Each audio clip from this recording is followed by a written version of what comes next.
Welcome to the Del Walmsley Radio Show. Listen and grow as Del questions the status quo, encourages you to think differently, and empowers you to make a better life. Get ready as Del challenges core beliefs, seeks the truth, and reveals the roadmap to the lifestyle you really want.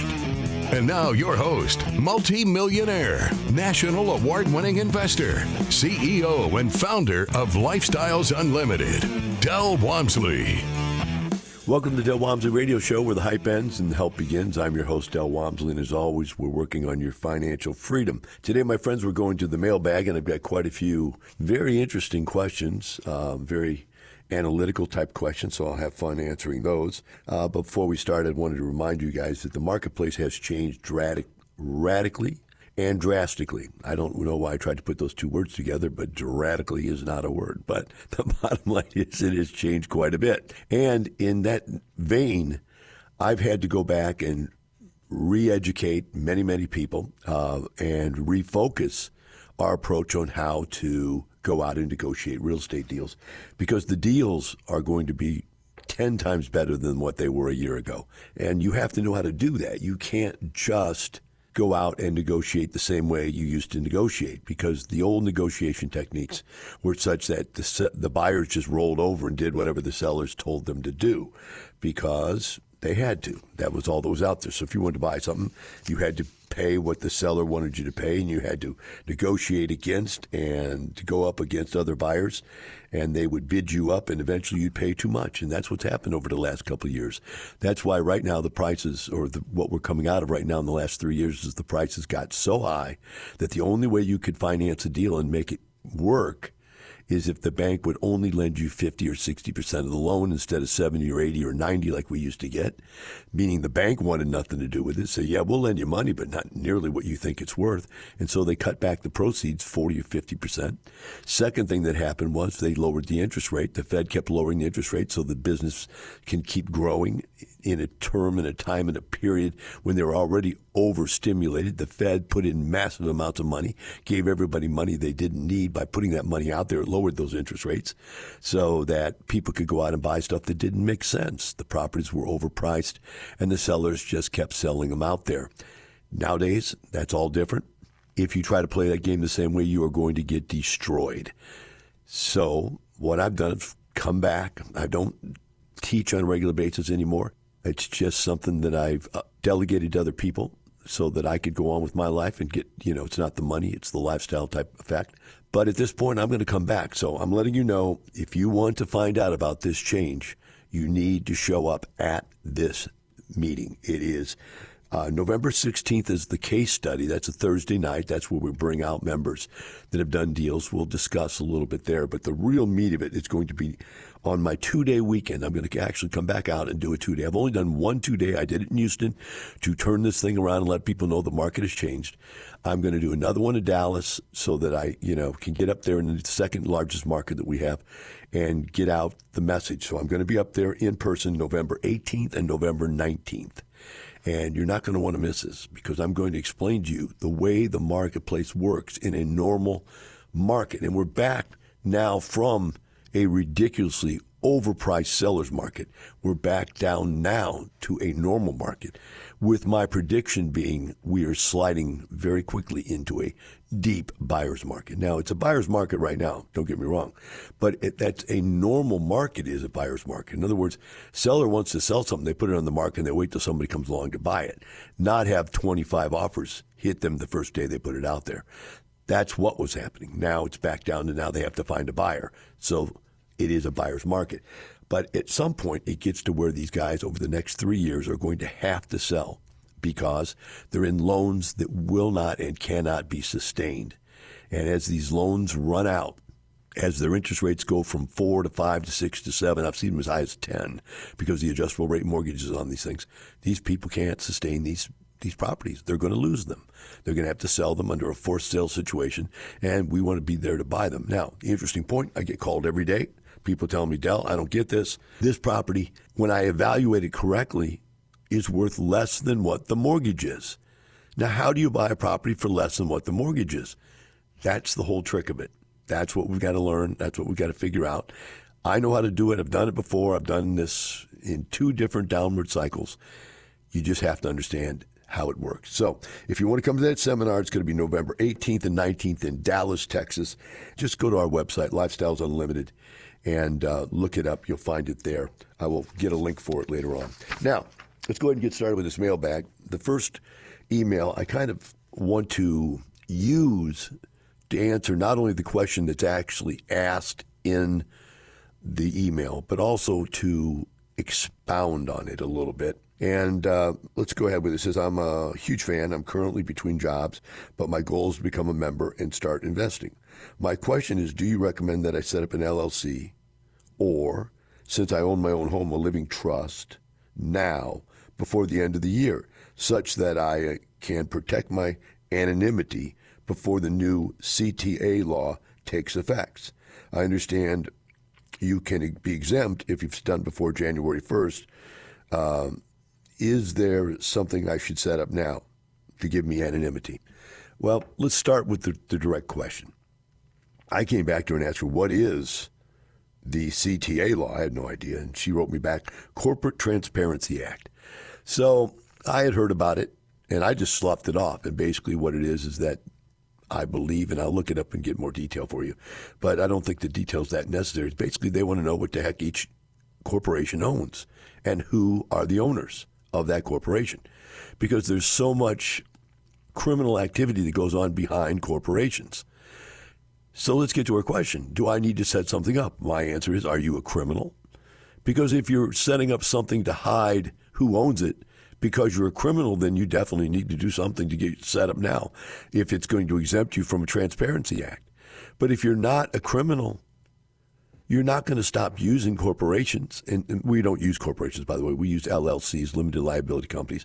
That's another whole seminar in itself. But just take my word for it. It's a liability entity that doesn't have the problems, tax problems that corporations have, okay? So the bottom line is that this LLC is what we use. We don't need to preset them up because we're not trying to hide who owns them. When we buy single-family houses, we were able to get better financing if you were not in an LLC. If you buy the property into an LLC, you're now making it a commercial loan. And the commercial loans are tougher. They have higher down payments, higher interest rates, et cetera, et cetera, et cetera. They're just not as good a loan as a single family. So we could get up to 10 single family loans through Fannie Mae. So what people would do is they'd buy 8 or 10 houses under Fannie Mae loans in their own name. Then they would set up a holding company and move them all into the holding company and get all those loans out of their name and go back and buy more Fannie Mae loans. So I never really just flipped them around. I just kept the loans in my name, and if I needed something where I had to go buy commercial loans, I'd go buy commercial loans. I set up LLCs and got all kinds of different kinds of types of financing available to me. So it's really hit or miss whether we actually use. I used LLCs whenever 2 things occurred. One, I had partners. If you have a partnership, you absolutely need an LLC to eliminate joint and severable liability. You got to keep the liability down to just the LLC, and that's very important. The second reason I'd use an LLC is because there's something that is really scary about the property, and I used LLCs in those situations. Just to be able to wrap properties together was another reason. Sometimes I'd buy stuff together, buy 2 or 3 properties at the same time, and they would be cross-collateralized. Well, if a property is cross-collateralized, that means the loan is held against all 3 properties. I'd want that in an LLC because really I only need to make 1 payment to that loan. I don't need to make 3 different payments. I don't want all the expenses to be broke down to 3 different properties. I mean, the expense is a singular expense. So I'd put it all together in an LLC, right? Now, let's talk about liability for a second. And by the way, I'm not an attorney, so you can talk to your attorney about this and spend money. But here's what my understanding of what I've seen in 34 years of this is that you are more likely to get sued for what you do in the rental real estate business than what your company does. Now, if you own a rental property inside an LLC and you have a management company inside an LLC, and there are actual employees inside the management company, then it's likely that you would keep from getting sued. Your property would get sued and your management company would get sued because they're going for the assets inside of the property, but they're going against the people in the or in the property management company. The lawsuit is always brought upon by somebody doing something to somebody else. And so I've seen people do stuff that, most people, most grown adults do not understand the law. They really don't. They don't understand interpersonal communications. They don't understand what the law will and will not allow anymore for employees, employment, non-employment, for screening people. People don't bother to figure out about discrimination lawsuits and or other stuff. They just do it, right? Let's just do it. And lo and behold, they get sued. Having an LLC will not stop you from getting sued. If you assault your tenant in some way, they can sue you. Not just your LLC, but you. So the only way you can completely eliminate yourself from that is have your asset inside of one LLC, your management company inside of another. But if you lose the lawsuit, they're going to end up suing the management company and the property, and the property's inside the LLC. They can get the property. So whatever equity you have in that property is also at risk. So the largest protection you have from getting sued in most cases is to have debt on the property. Because if they win a lawsuit and the property has no equity that they can see, or if to get to the equity is very, very difficult, then they're not going to be that interested in going after that. Then they'll usually settle for whatever the insurance, and that's the other thing you need to have. You need to have liability insurance, operator's insurance, because that's where somebody's going to step up and protect you. Think about it. Even if you have an LLC and somebody sues you and they sue the LLC, you're going to have to pay an attorney to get you out of this mess, even if you can get out of it. Even if you can get out of it, it's going to cost you money. So you need an insurance policy, a liability policy that steps up between you and that person and says, okay, bring what you got. Let's look at it. Let's see if we can get this thing settled. If you're right, we'll give you something to go away. If you're wrong, we're going to fight you to death, type of a thing, right? So in this particular situation, it's more important to have the liability insurance than it is to have the LLC. But having the combination of them does put 2 layers of protection. Having the debt is a 3rd layer of protection, and you knowing what you're doing and never doing something illegal to a tenant is your 4th level of protection. And that's what I teach at Lifestyles Unlimited, is how to be an effective landlord. Best product, best price, best people skills. It's always been, and we've always just threw out the short part, best product, best price. But it's best product, best price at any price point and delivered by the best people possible. What do I mean by price point? Hey, we're going to treat people that live in a trailer farm a little bit differently as into how we screen them, because to fill that place up, you're going to take people that wouldn't qualify to live in a Class A apartment complex. We're going to give them the same respect. We're going to deal with them the same way legally, but we're going to have a looser set of qualifications.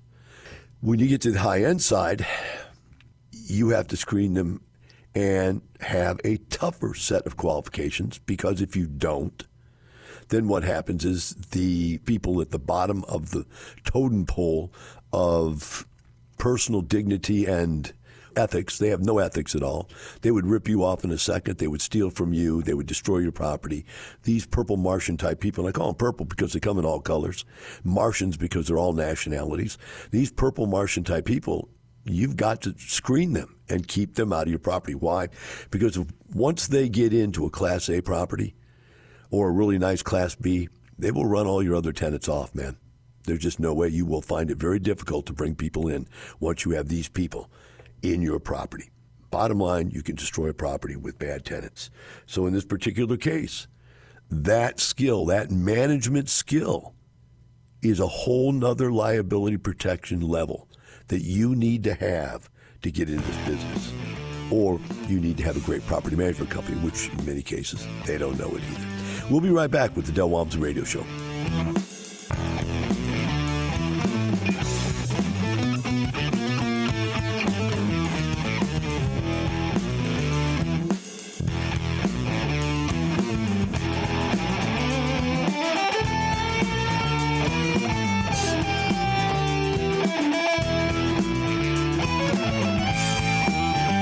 Reaching you with a roadmap to creating the lifestyle you really want. Keep listening. The Del Walmsley Radio Show returns in moments. Lifestyles Unlimited says the things you just can't say to your friends, boss, kids, financial planner, or your spouse. Need us to deliver the message? Don't worry. We podcast every broadcast. Go to lifestylesunlimited.com/radio and turn up your speakers for everyone to hear. We deliver unconventional wisdom 24 hours a day at lifestylesunlimited.com/radio or wherever you get your podcasts. You're hearing the Del Walmsley Radio Show. Want more life-changing knowledge? Access our podcast and listen on demand at lifestylesunlimited.com under the radio tab. Now your host, Del Walmsley. Welcome back to the Del Walmsley Radio Show. With me here today is the mailbag. Sorry. The stuff we're going through today is emails that people send me. You're welcome to send me these emails. You send them to Ask Del, and Del is spelled with one L, D-E-L. So ASKDEL, Ask Del at LUINC.com. LU stands for Lifestyles Unlimited. Inc. is obviously the incorporated part, LU Inc., LUINC.com. And you can send these questions to me, and I'll answer them either personally or I may elect that yours is a good enough question to bring online and share with everybody. So having said that, we'll get back to the next question. It says, during the great multifamily sell-off of 2008, 2009, were you buying all cash or were you buying multifamily properties with leverage? If you were leveraging yourself into these crisis area buy me please deals during this brief time, what was your LTV on the numbers? Well, the situation is such that back then, the financing was way better than what it is right now. The banks have gotten really touchy about financing because the prices are way overpriced, right? So back then, we were able to get 90% financing in some cases, or at least 80% in almost every case. And we were buying these properties with leverage. And the way the bank saw it was, okay, for example, I would buy a property that had been worth $50,000 the month before, let's take it down. Let's say it was worth $35,000 a month before, and I was buying it for $25,000, right? So it's $10,000 below. To them, the problem was that the marketplace was depressed. The operator wasn't strong enough to deal with the property. It wasn't that the debt was too large, and really in those days it was really operational problems because you had every which way going wrong with a recession. So when we'd step in and we had great credentials, my partner in this situation was the vice president or had been the vice president of the second largest property management company in the country. I myself have whatever credibility, 50,000 clients listening to you brings, and 34 years of experience. Back then it was only probably 24 years of experience or less, 20 years of experience. And we were able to go to banks and say, okay, we're going to buy this distressed asset and, give us a loan. And they would lend us 80% of what we're buying, or really what would be probably 70%, 65% of the after-repaired value. Now think about what that is.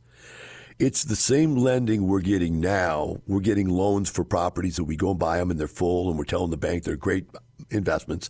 And the bank is saying, yeah, well, we'll lend you 60% of that. We were getting 60% of the full number, but which was really 70 or 80% of the price we were paying. That's how you finance that stuff. You're still getting that loan, that very bad loan, but the price is so good that it makes the loan a good loan. The other thing back then, we were buying these things on bridge loans, and the bridge loans in many cases would allow you to build in renovation costs and sometimes holding costs. And the holding costs, I'm going to explain to you in a second, are much different. But the renovation costs, they would build them into the loan. So what would happen is, let's say we needed to borrow $10 million or $20 million to buy the property, whatever it was, but we needed another $2 or $3 million to renovate it. Well, they would give us a loan, for the. First of all, you got to realize it's probably 70 or 80% of what we paid for it. So 80% of the $10 million we paid for the property, which would be about $8 million. But they'd also give us a loan for the other $1.5 million that it took to refinance it. Or that in total with what they gave us was all part of the 80%. And that's probably more realistic in this situation. So the purchase price and the rehab money bundled together was about 80% of what we were buying the property for. No big deal. Then what would happen is they would only give us the money as the rehab was done, the rehab money part of it. They'd give us the part to buy the property. They would hold back the renovation funds. We would go in, have contractors under contract to do it specifically an amount for a contracted amount for a specific period of time, and they'd get in, get it done, and then they'd get paid by the bank for the work after it was inspected. Simple as can be. However, when we started buying properties that had gotten so bad they were completely empty, now the bank would not lend you the money necessary to bring the thing back. They would lend you some portion of the price of the property, right? But then they wanted you to bring the down payment money and the rehab money and the holding cost money. Holding costs is something that you never think about unless you've actually done this, and that is you're buying a property that makes no money. You have all the cost. You have all the utilities. You have to pay on all the units. You have the mortgage payment to the bank. And many times they'd give you 6 months no payments even on some of these deals just to let you get your feet under you, right? Which is no big deal to them. They're wanting the payoff. You know, they're looking for the long-term business. In fact, many banks back then used to come to me and say, Del, why don't you come to us and give us your business? I mean, it was bizarre back then. They were looking for deals because nobody was strong enough to do a deal in those situations. So they would bring us the money and say, hey, can you find a place to put this money to work? We'll back you, right? So we knew we had the money. That wasn't the problem. But in many cases when these properties were completely empty, by the time we brought the money necessary to hold the property and to renovate the property, it wasn't that much more money to go ahead and buy the property. Then in those cases, we paid cash for stuff because we could get to very easily all the money we ever wanted. Why can we get to all the money we ever needed or wanted? Because we're within Lifestyles Unlimited, which has a group of people that all work in a common knowledge situation. We all know what each other knows. We understand what each other does, and then people can get involved in these different deals if they want to. They elect to get in. Well, when you have a good, strong lead syndicator, we call them lead investors because they've gone through additional testing at our place and made some promises to their partners. When you have a good, strong lead and a great deal with great opportunity, it's pretty easy to raise the capital. Let's go ahead and take a look at the next question. It says, do these ever work out? Oh, cash calls. The guy's talking about the fact I have cash calls. And do they ever work out? I'm in a couple different deals outside of Lifestyles Unlimited where they're asking for cash calls, and one inside of Lifestyles Unlimited where they're asking for cash calls. The scary thing is, this is an interesting point he said, it's the so-called top-of-the-line lead investors that are doing this. People fall into this category of the Midas touch. And the Midas touch is when you get so arrogant you believe everything you touch is going to turn to gold. Now, after you learn how to do this stuff and you're good at it, you buy a property, fix it up, you turn around and make millions. Buy a property, fix it up, turn around and make millions. You do get a little heady. There's no doubt about it. You get arrogant. It feels like, wow, making money is easy this way, right? It's not easy. You know a lot. But when you get so arrogant that you start allowing risk into the deal, and there's multitudes of risk, which I explain in this class coming up in November, there's multitudes of risks these people just stopped paying attention to. And that's what got them in trouble. Now, you have to remember, I told my members for the last 3 years in a row, every single year, this is not the time to be using adjustable rate mortgages. Remember, I've used them. But I used them when interest rates were going down, not when interest rates were going up. So for 3 years I've been screaming this. They neglected and willingly neglected to listen to what I was saying. So these people are now hung out. Let me tell you as a passive what they're literally saying. I expected to get paid fees. Fees is the secret to this whole thing. I expect to get paid my management fee and my lead investor fee for doing this. And now there's no profit. There's no money. We can't even pay our bills. I want you all to put up this capital so I can keep this thing running. Well, they want to keep it running because they're going to continue to take fees. If I was ever going to pay into a cash call, ever, I would demand that the lead investors stop taking their fee. No more management fees other than the cost of the employees, and that's it. No more lead investor fees until everything was paid back and all partners were whole again. That lead investor should never get paid a fee ever again. That's the way I see it. That's the way I would play it. That's what I would do if I were that lead. I guarantee you that is the only fair thing to do. Otherwise, this lead is asking you to put up money after lost money, throwing good money after bad, making that good money bad money. This is not fair, and this is not a good proposition for yourself, so I wouldn't do it. Moving on to the next email, it says, I have a HELOC for $90,000. How would you advise me to use this HELOC? Since interest rates are high right now, you do not want to have loans out unless you have that money doing something very effective. With an amount of only $90,000 to work with, you definitely need to get into single-family houses. And here's the numbers we're playing with. Out there, the stuff I'm looking at on a regular basis that my members are doing is about $25,000 down to buy a house now. Remember, houses used to cost me $25,000 total. Well, they now cost $250,000, and we're buying them for $150,000. But you still have to come up with the money for the purchase price and the rehab. So around $20,000. We've seen as low as $10,000 down. We've seen as high as $30,000 down. But it's in that range somewhere. You're going to have to come up with. But the equity captured immediately, most of these deals, is somewhere between 50 and 100% equity capture. Meaning that if I put up $20,000, I'm making $10,000 to $20,000 instantly the day I close on the deal because I'm buying it that much below market value. So that's the reason why you use these small chunks. Also, most of these deals are cash flowing right out of the blocks, $200 to $500 a month cash flow, and that typically ends up being somewhere between 10 and 20% cash flow. So again, that interest rate on that HELOC might be 7 or 8 or whatever. It might even be 10. I don't even know what HELOCs are going for now. You need to make sure you've got at least a 10% cash on cash return if you've got a 10% HELOC, because you've got to pay the HELOC payment, right? And you'd want to be able to pay it from the amount of profit you're making. But that capital gain really still makes the deal worth doing because you can build a lot of wealth that way. The other way to look at it is if the HELOC is just a part of your mortgage payment, then all that money is profit. And you can look at it either way. Either one of them won't bother you because you got to pay that house off someday. And I never want to pay that house off. I never would want to pay my house off unless I had enough cash to buy enough investments to retire myself to never work again. Now that, listen carefully. I have a paid in full home. Why?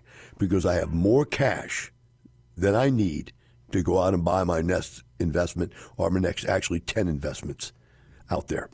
I am liquid. Right?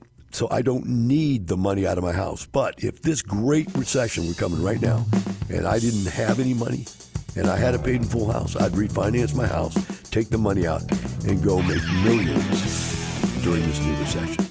All right, hope this all helps. And remember always, it's not the money, it's the lifestyle. We'll see you tomorrow. The information and opinions you hear on the Del Walmsley radio show are those of the host, Del Walmsley, his guests, and his callers. The Del Walmsley show is for entertainment purposes only. Please consult a professional regarding your personal investment needs. Nothing presented on the Del Walmsley show constitutes an endorsement, recommendation, offer, or solicitation to buy or sell any product or security.